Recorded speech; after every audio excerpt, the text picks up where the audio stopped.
इस वीडियो में हम डिस्कस करेंगे BSc second year exam 2022 physics paper third यानी elements of quantum mechanics and atomic and molecular spectra के मॉडल क्वेश्चन पेपर, जो कि unit first and unit second से केवल होंगे। यानी इसमें क्वेश्चंस केवल और केवल क्वांटम मैकेनिक्स वाले पार्ट से कवर किए जाएंगे। इसके बाद जो एक और लास्ट वीडियो आएगा उसमें एटॉमिक एंड मॉलिक्यूलर स्पेक्ट्रा के क्वेश्चंस होंगे। जो लोग ये वीडियो पहली बार देख रहे हैं उनको मैं बता दूं कि इससे पहले मैं बीएससी सेकेंड ईयर का पेपर फर्स्ट यानी फिजिकल ऑप्टिक्स एंड लेज़र का 2 वीडियो एंड पेपर सेकेंड यानी इलेक्ट्रोमैग्नेटिक्स पे भी 2 वीडियो बना चुका हूँ। तो पेपर 1 एंड पेपर 2 के मॉडल क्वेश्चन पेपर आप लोग उस वीडियो से देख लीजिएगा, उसका लिंक मैं डिस्क्रिप्शन बॉक्स में शेयर कर दूंगा। इस वीडियो में केवल और केवल पेपर थर्ड के क्वांटम मैकेनिक्स वाले पार्ट से 12 क्वेश्चंस कवर किए जाएंगे। तो शुरू करते हैं वीडियो। इसमें सेक्शन ए है शॉर्ट आंसर टाइप क्वेश्चंस का, जिसमें क्वेश्चन नंबर 1 है what is photo electric effect, explain all the law of photo electric effect by using Einstein's theory.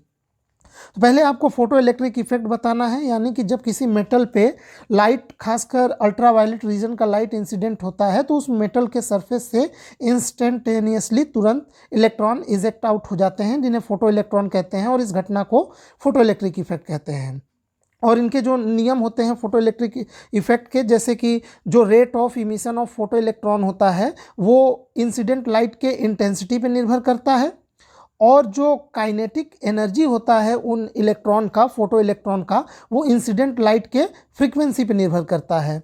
जबकि एक निश्चित फ्रीक्वेंसी से कम फ्रीक्वेंसी के लाइट पे फोटो इलेक्ट्रिक इफेक्ट नहीं होता, और उस फ्रीक्वेंसी को हम लोग थ्रेशोल्ड फ्रीक्वेंसी कहते हैं। और ये ऐसा पाया गया है कि जब लाइट किसी मेटल सरफेस पे इंसिडेंट होता है तो उसके तुरंत बाद इलेक्ट्रॉन उससे निकलते हैं, उसमें कोई भी टाइम लैग नहीं होता। ये आपको आइंस्टाइन के थ्योरी का प्रयोग करते हुए एक्सप्लेन करना है।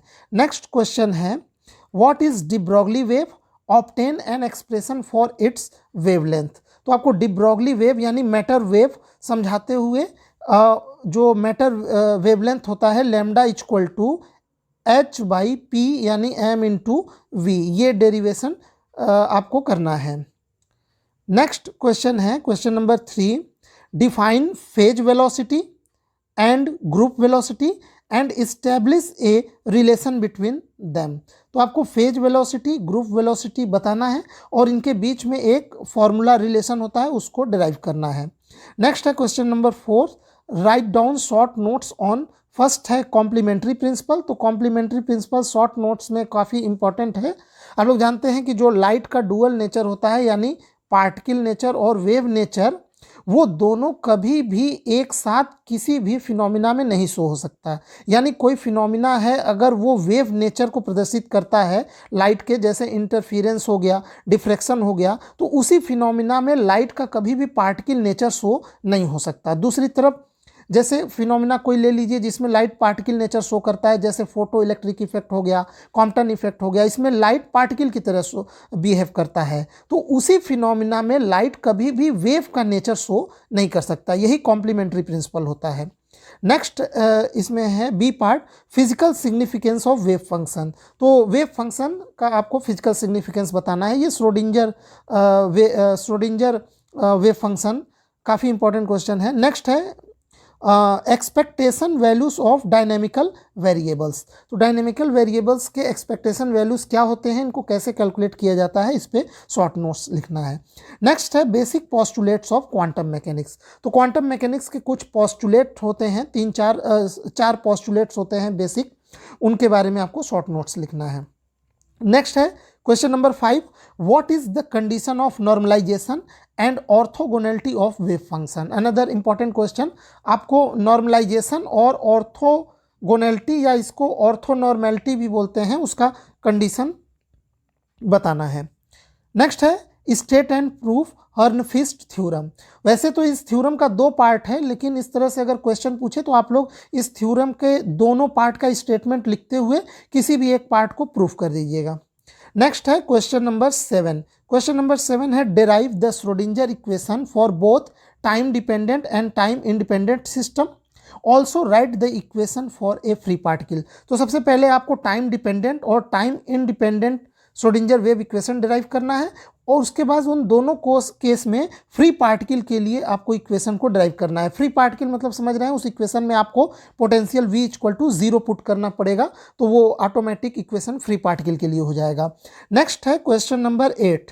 क्वेश्चन नंबर 8 है explain Heisenberg's uncertainty principle and give its physical significance. तो ये भी काफ़ी इंपॉर्टेंट क्वेश्चन है। आपको हाइजेनबर्ग अनसर्टेनिटी प्रिंसिपल बताना है और उसका फिजिकल सिग्निफिकेंस समझाना है। नेक्स्ट है क्वेश्चन जो सेक्शन बी है, लॉन्ग आंसर टाइप क्वेश्चंस। इसमें क्वेश्चन नंबर 9 है what is Compton effect, find out an expression for the change in wavelength in Compton effect, also show that why Compton effect is experimentally not observe for visible light rays. तो ये long type में question है। आपको सबसे पहले Compton effect बताना है, उसके बाद उसका इक्वेशन डिराइव करना है, फिर आपको उस इक्वेशन से ये शो करना है कि क्यों विजिबल लाइट रेज जो होती हैं, विजिबल लाइट रेज आप समझ रहे हैं लगभग इनका रेंज कितना होता है, 4000 से 8000 एंगस्ट्रॉम के बीच का ये जो रेंज होता है, इस रेंज में जो क्वांटम इफेक्ट है वो ऑब्जर्व नहीं होता, होता तो है लेकिन वो इतना कम होता है कि उसको ऑब्जर्व कर पाना प्रैक्टिकली काफ़ी मुश्किल है।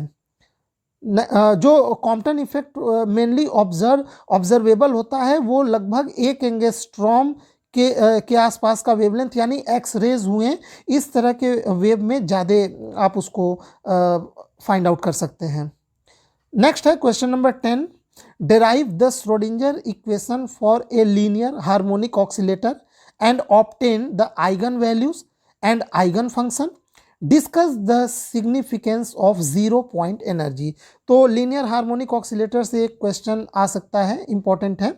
आपको लीनियर हार्मोनिक ऑक्सीलेटर के लिए श्रोडिंगर वेव इक्वेशन निकाल के आइगन वैल्यू, आइगन फंक्शन और 0 पॉइंट एनर्जी का सिग्निफिकेंस डिस्कस करना है।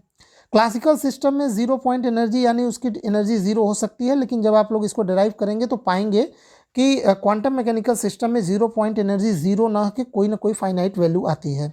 नेक्स्ट है क्वेश्चन नंबर 11। क्वेश्चन नंबर 11 है define reflection and transmission coefficient for the step potential in 1 dimension and so that reflection coefficient plus transmission coefficient कितना होता है, 1। ये आपको स्टेप पोटेंशियल के लिए डिराइव करना है। लास्ट क्वेश्चन है derive the Schrodinger wave equation for a particle in A infinite square well potential and discuss it's energy level. तो आपको इनफाइनाइटली डीप पोटेंशियल वेल के लिए श्रोडिंगर वेव इक्वेशन डिराइव करना है और उनके एनर्जी लेवल्स डिस्कस करने हैं। तो इस प्रकार से इसमें कुल 12 क्वेश्चन हैं जो कि मेनली क्वांटम मैकेनिक्स वाले पार्ट यानी unit first and unit second से लिए गए हैं। अब बीएससी सेकेंड ईयर का केवल और केवल एक वीडियो और आएगा, लास्ट वीडियो होगा वो, जिसमें एटॉमिक एंड मॉलिक्यूलर स्पेक्ट्रा के क्वेश्चंस 12 क्वेश्चंस कवर किए जाएंगे। वीडियो देखने के लिए आपका बहुत बहुत धन्यवाद।